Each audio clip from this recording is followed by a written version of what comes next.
Wow. So a few really, really good points in the parsha here today.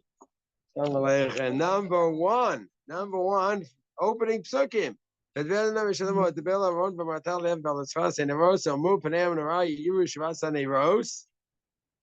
have a mitzvah to light the Neros, 7-candle Hanukkah. There's a fascinating halach. We're not going to go into it now. I'll just mention it quickly. So you're familiar with such a phenomena. A lot of times for weddings, a mother-in-law is going to get the daughter-in-law a nice candelabra. And if she gets one with 7 branches, she's thinking she's doing such a nice thing. She might be over an Issa d'Oraisa. What? Getting a candelabra with 7 branches? What Issa d'Oraisa do you have there? Anyone know what it is? Connected to our parsha. What? You can own the Mikdash Kalim are only for the Mikdash. You can't make a replica. You say, what do you mean? A candelabra? We had a beautiful silver round candelabra. So let's say it had 7. That's like a menorah. It's not a menorah. First, it's not gold. It's not. It's not a menorah. The answer is whatever halachically would be accepted as a menorah in the Mikdash, that's halachically menorah, and you can't make a replica. Don't start making replicas and designs and tourist attractions and this. No. There's one makom for the menorah. There's only one place for the mizbeach, one place for the shulchan, for the chatzer, and that's the Mikdash itself. And you have to go and get a 6-part menorah, 8-part menorah. Don't get a 7-part menorah. You'll say, but it's not gold.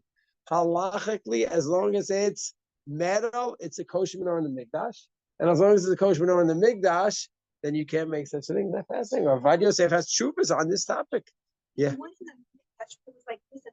Exactly. And even if you don't have that, it's still kosher. The poskim on the Shulchan Aruch talk about that. What happens if it's round? So that's not how it was in the Mikdash. First of all, Ibn Ezra on our parsha seems to indicate it was round. Fascinating. But even if you say it's not round, like most poskim, doesn't matter halachically, even if it's around your yotze, and therefore you cannot have such a menorah. And this whole discussion in the poskim of avoiding a 7-branch candelabra. Isn't that fascinating? From metal, it's glass, wood. Theoretically, then that might not be kosher menorahs. Then you're fine. Fascinating halacha. Number 1. Number 2. So we have this beautiful mitzvah of lighting the menorah, and in Yetz Hashem, we're going to have it back soon. And just a quick description so you know what you're going to be looking at, okay, when you see the Kohen. I didn't know, where's it going to be? So let's assume that the kotel is over there. That's where the kotel is, yeah? So we're all going to go up with Kedusha and Tahara to the Mikdash. Okay, everyone's going to go to the mikvah, or sometimes you have to go to a ma'yan, running water, depending on the level of tumah that you have. We're all going to need para aduma, because you have tumas mace, because we're all in cemeteries and hospitals and stuff like that. So we all are coming in a state of kedusha and tahara, and then the kotel's over there. That is really far off, because you're going to come up to Har Bayis. Let's say you come up right now. There's the gesher, the bridge leading to Har Bayis today. That brings you to the southwest side. Okay, now let's say you go counterclockwise, straight on the southern side to the east side. Then you head north a little bit. And then let's assume right where I am is the Holy of Holies, okay? And then the Kohen Gadol goes there on Yom Kippur. That's where you have the the Aaron and the Kruvim. Then you go further east. The next room is which room? The Kodesh room. What's in the Kodesh room? Anyone know? 3 things. What? So the Aaron is in the Kodesh Kodashim. And now we're heading, the Kotel is behind me, that's underground, and the kotel that we see is there, okay, to the south. Now I'm in the Kodesh Kodashim. Then from there you go a little bit further east, you have the Kodesh. What's in the Kodesh room? The menorah, the shulchan, and the little mizbeach. And the Kohen is going to be in there for the opsukim, lighting the menorah. Then you go further west, right? You go further west, then you have the big mizbeach. The mizbeach is so big, it's bigger than this room. It's massive. From there into that room, okay? And then you have the kior for the washing. Then you go further in the Ezras Yisrael. When you finish Ezras Yisrael, you go to Ezras Nashim. And then when we leave Ezras Nashim, we're just in the regular Har Bayit area. So that's what we have to medamyan. We have to have an image of what we're looking for, what we're hoping for, and hopefully what we're davening for. Okay. So when you read it on Shabbos about the menorah, it shouldn't just be, oh, that's nice, that's sweet. No, we're missing it. Your heart should be bleeding that we don't have it.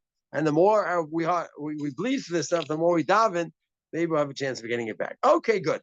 So then it goes on.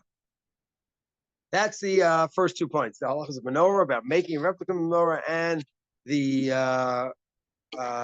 where the menorah is in the Mikdash. Moving on, then it gets into the Levium. Okay, the most misunderstood pasuk that we have in our parshat.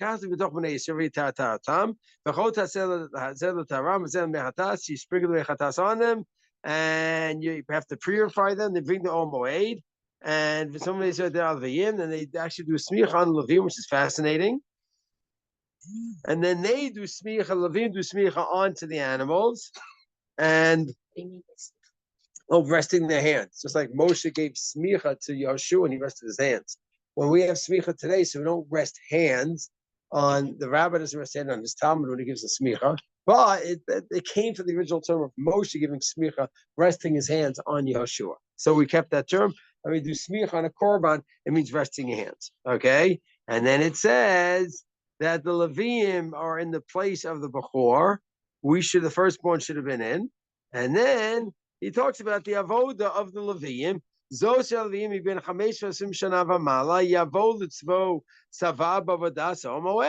And then you go ahead and the avoda of the Leviim from 25 years on. And then at 50 is what? Forced retirement. Forced retirement. He's done. So now you can ask this question. Any Leviim in the room? About Levi. So if you'd ask, you have any brothers? Ask your brothers, say, what would happen? I'm serious. Ask a Levi who's over 50 and say, what would happen if the Mikdash comes today? Many people love saying he's going to fall from Shemaim. I don't believe it's going to happen that way. I think we're going to have to build it one of these days. But either way, it's here. And you ask a Levi who's over 50, say, come, let's go. Let's start practicing the singing or the gatekeeping or the music instruments. But let's go. You're a great guitar player. Let's start practicing for the Mikdash. I think most of them are going to tell you, if they're over 50, what are they going to tell you? They're going to say the pasuk openly says. The pasuk openly says the avodah Levim is to what age? 50. It's in our parsha. It's in our parsha. It is in right before Shlishi.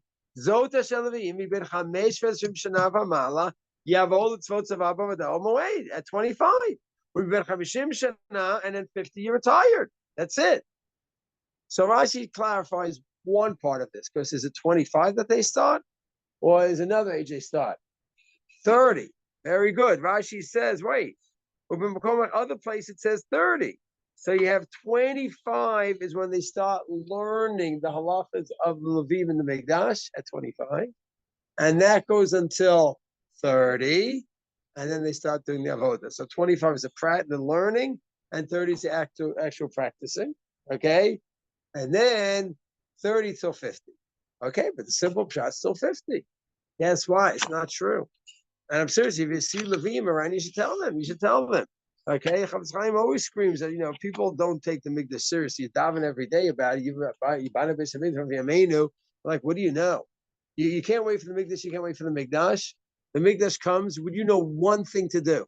You being a Kohen, you being a Levi, you being Yisrael. Would you know one thing what to do there? So you can't wait for it. You plan anything in life, and you have no plans for it.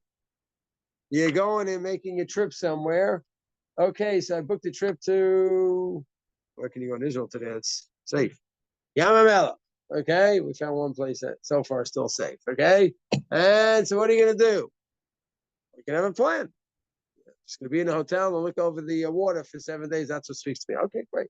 Now we're going to do all these tzilim and hiking. Okay, you can have plans. Whatever your plans are, you have some plan. So everyone talks about the Mikdash. Can anyone say, what's your plan? Anything. how seriously do you take this? Okay, you're going to go prep for college in this thing. You have a plan. You have to prepare. Take these courses to get into that college or the graduate school. So the Chavetz Chaim screams at us for this. And anyway, so Levium can't say that why. And I'm over 50. I'm exempt. So all of you have to study for it, but I don't. First of all, even if that was true that he doesn't have the role of Levi, he's still going to bring in korbanos. He's going to be 3 times a year in the Mikdash like all of us. So everyone. But guess what? Regarding the exemption of a Levi, how does it work? It's the following. Klei HaMikdash Gimel. The halacha is at 5 years he learns. The first it says 25, then it says 30 in our parsha. Kate said, how do you work it out? 5 years to learn.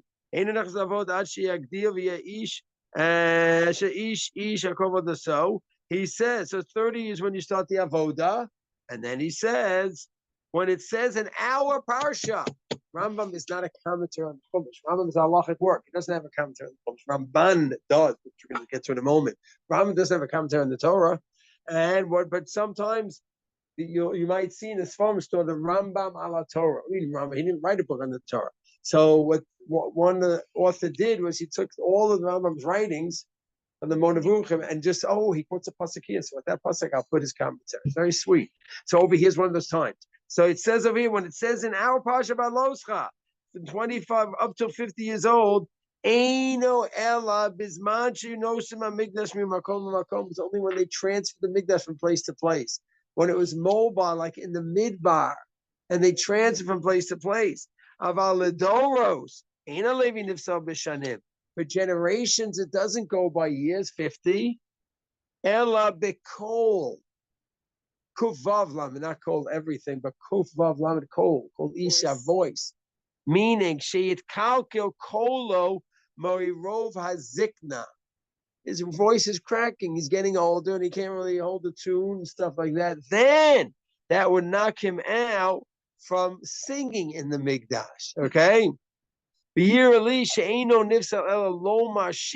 even there, so when his voice is cracking, so now he can no longer do what? He can no longer do shira, but can he still open the gates? Why not? As long as you feel like he can still open and close the gates. So what does it say about Levim and retirement at 50? It's a misunderstood pasuk. Ask people who know a little bit about parshos, and they'll say, yeah, Levi's retires at 50. Not true. That was a temporary halacha in the time of the Midbar when they moved around. Isn't that fascinating? And ask people, you're going to see. They quote the pasuk. It's a known pasuk. You don't read Pshat, reads Snei Mikvah, goes over the parsha. No, it says till 50. Not true according to the Rambam. Okay, so Mitzvah Hashem. We're going to have the Levium singing, and we're going to have the Kohanim bringing the Korbanos, and we're going to be there as well. Mitzvah Hashem, and the Yisraelim also have a chilek. We could do the Shechita. We go to the Eretz Yisrael in Kedusha and Tahara after the mikvah and everything, and then we also have our role there. Okay, the Kohen brings the Korban on our behalf, all the parts that we can't do, but we can actually do the Shechita. So it's going to be a new world out there. It's a very foreign world, and not one that we dream about too much because it's like we don't know what it is. It sounds a little bit weird, distance and all that, distant, but it's not. Okay, that's point number 3. So you have the halach of the menorah in the opening psukim that you can't make a replica, which is not a well-known thing, and a replica just means anything halachically would be considered a menorah in the Mikdash. Number 2, the place of the menorah in the Mikdash, just try to envision where it is, and we should be davening for all these things to come back soon. Number 3 is the point of the Levium. It's a misunderstood pasuk when it says till 50 years old. And then in Perek Yud, what an interesting dialogue. Hard to know what exactly is going on. It's talking about, you have the Chatzozrot is in the beginning of Yud, how they moved around and traveled.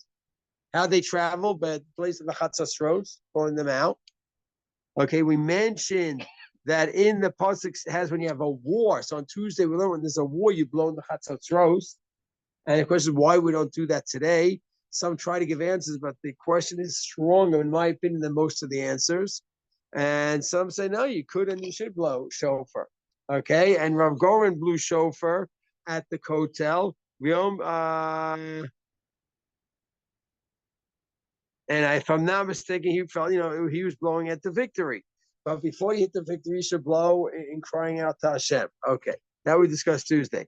That's the first part, the traveling. And then it says at the end of Perek Yud, Pasuk Chavtes Yom Moshe Lachovav. Who's Chovav?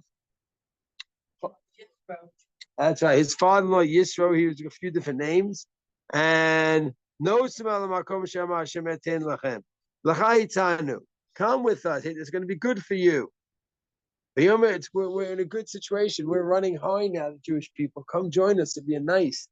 It's nice that you let me marry your daughter. Nice that you came to the Midbar to see us, and let's go to the next step. Yitro, jump in, right? Take that plunge.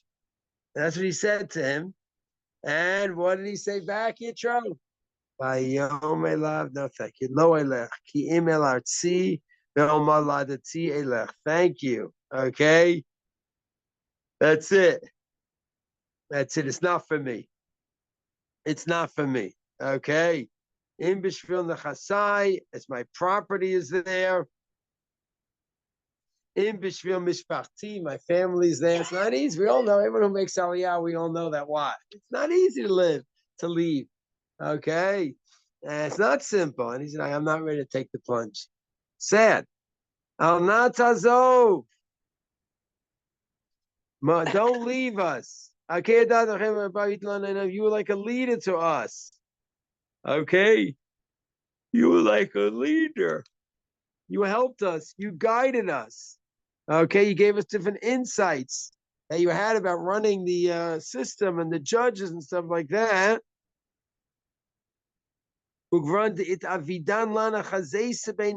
were visionary with us. Some say talanu. Those of us who appreciate, understand dikduk,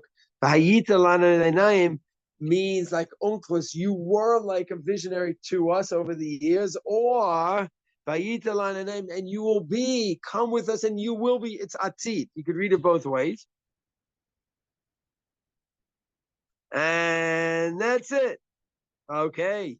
And he pleaded with him, and it leaves off with that.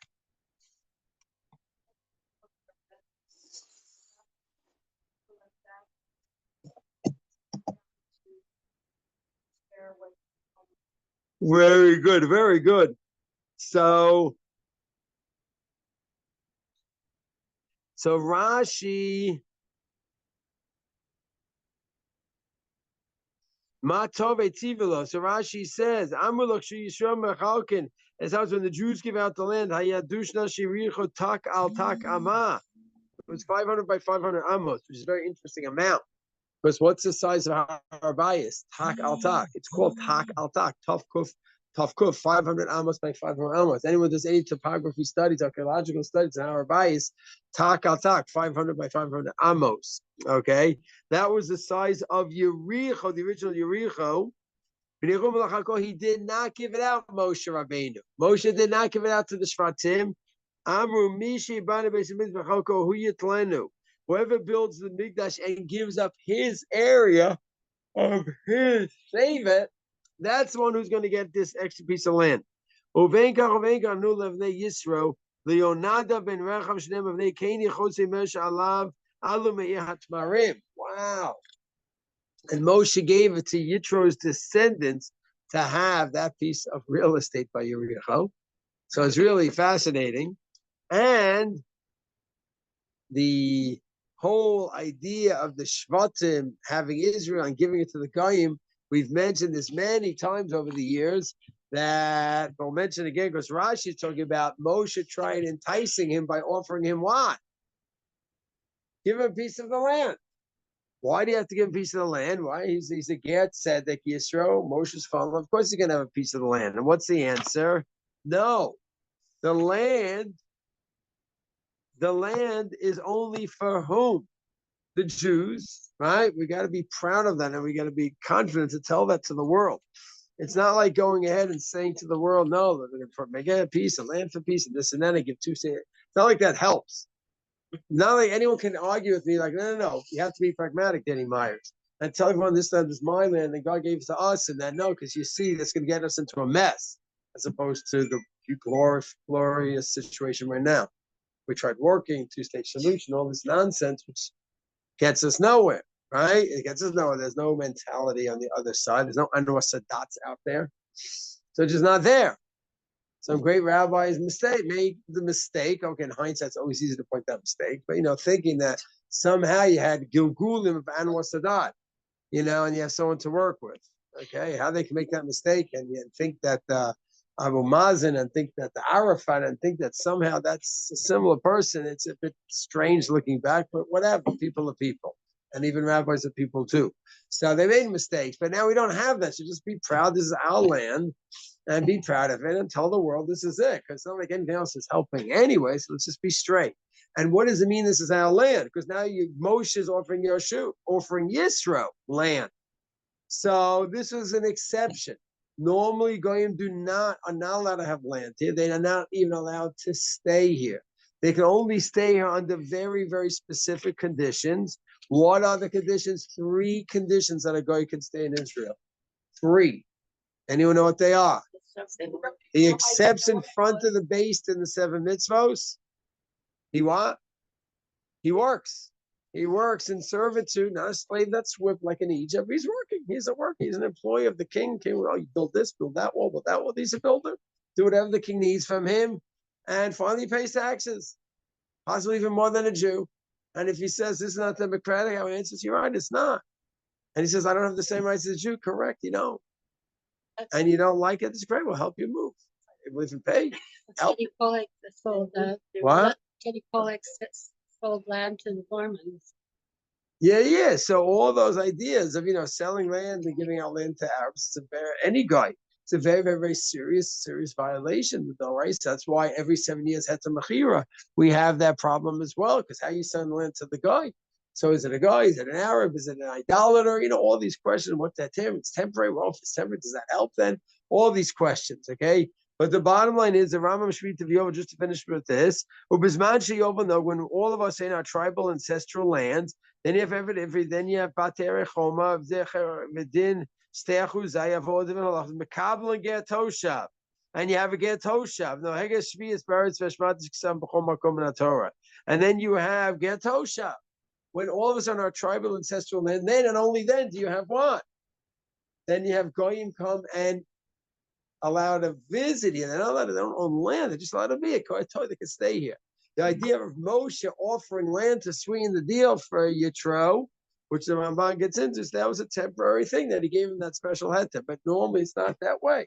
Okay? It's our land. This is our place. God gave it to us. And then we have our conditions. We have our conditions. And you don't like it, fine. Okay? Then we'll fight till the end. That's one of the 3 options. If he accepts the Noach laws, he runs, he leaves all, he says, no, I'm going to fight you. So I'm going to fight him till the end. But this is it. Okay. So it's an important chapter over there with Yisro, and it's a bit of a mystery, not for now. Like, what happened with Yisro?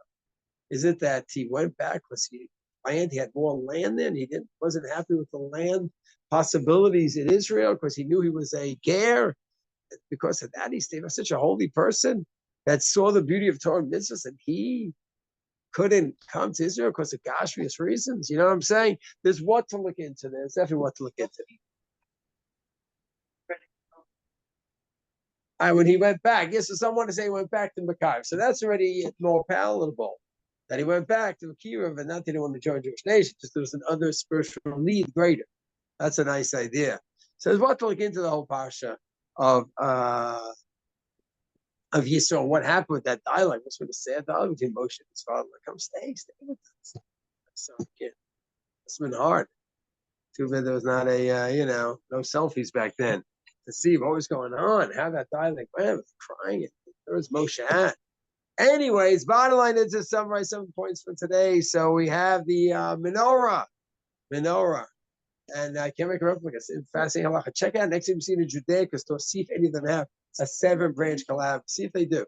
Hopefully they don't, because they do. It's not simple at all. Okay, and if you see it, just to smash it. Got to be a kanoi. Anyways, so I work in Bay. It gets to me sometimes. Anyways, so then halacha number 2. Halacha number 2 is the menorah. You have to really dream. Imagine. Not only does John Lennon imagine, we have to have imaginations too, and imagine beautiful things and dream. You're only going to dream about it if you imagine it and you yearn for it. And when you read in 2 days from now about the menorah, like, wow, you really want that to happen. I'd love to be in the Mikdash with them. You're watching it going, light the menorah. Okay, number 3, ask people about the retirement age for Levi. I guarantee 9 out of 10 will tell you at 50. That's it. I agree about the Mikdash, but I'm not going to be doing the theme stuff. I'll just be either bringing my korbanos like anyone else, like any Israel. Not true according to the Rambam. Okay, according to the Rambam, I'd may have yes, we can do the avodah as long as he's capable, which is beautiful. It's beautiful. There's no special limitations, and thank God, 50 is very, very young now. Person 60, 70, 80, 90, it's Hashem. So we're going to be seeing the Levim in the base of Mikdash Rehav Yameinu, and we're going to Kohanim as well. Okay, and then finally, we got to Yisro. So Moshe, I'd love to have been there, flying the wall, just watch the conversation. It's an art for Moshe. So much. Just think of the most dramatic moments in all of history happened during that time. Like Yisro, come, you got to be here. No, he couldn't do it. Whatever reason. A good, bad, kiyum, as Julie said, who knows why we did it. Some want to say because of the nachla. So we just mentioned that a guy does not have a nachla here. He does not. If he has the 3 conditions, he can stay here as a resident, call it second-class citizen, call it what. For him to have the zechus to be in Eretz Yisrael, if he sees the great zechus to be in Eretz Yisrael, even if it's limited, then great. Then if you don't see them, then go. Goodbye. That's fine. No problem. You have a big world out there. But Moshe sweetened the deal. The one-time thing, it seems, he made an exception, gave them land. He offered it to them. And apparently the grandchildren of Israel did have some parts of Yericho. That was a special gift from Moshe. And it's Hashem, we'll have our biblical land back again. We'll have the Mikdash back again. And by the time we read the Menora on Shabbos, it's going to be a real one in the Mikdash.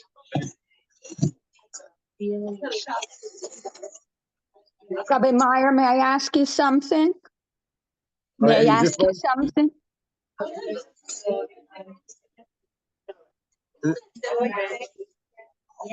Oh, wow. That's interesting. She's asking about the menorah outside the Knesset. That's a property with 7 branches. Could be a problem.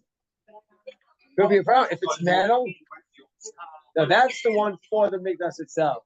That's for the Mikdash itself. So Rav Ariel holds you allowed to make it to the Mikdash. But the one by the Knesset, it's not. Is that a real one? It's made out of metal? We have to check. Because if it's wood, then wood's not a kosher menorah. If it's metal, it could be a problem. Wow. Is this actually a working menorah? That's a good question. So you mean if it just had...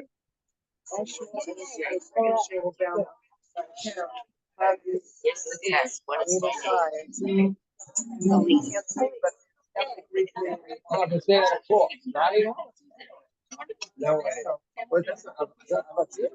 This is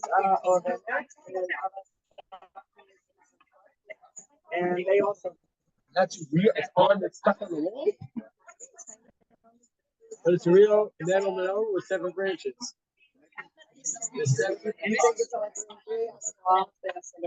Oh, we can see the menorah. Wow, but you're right. You're right. Could be a problem.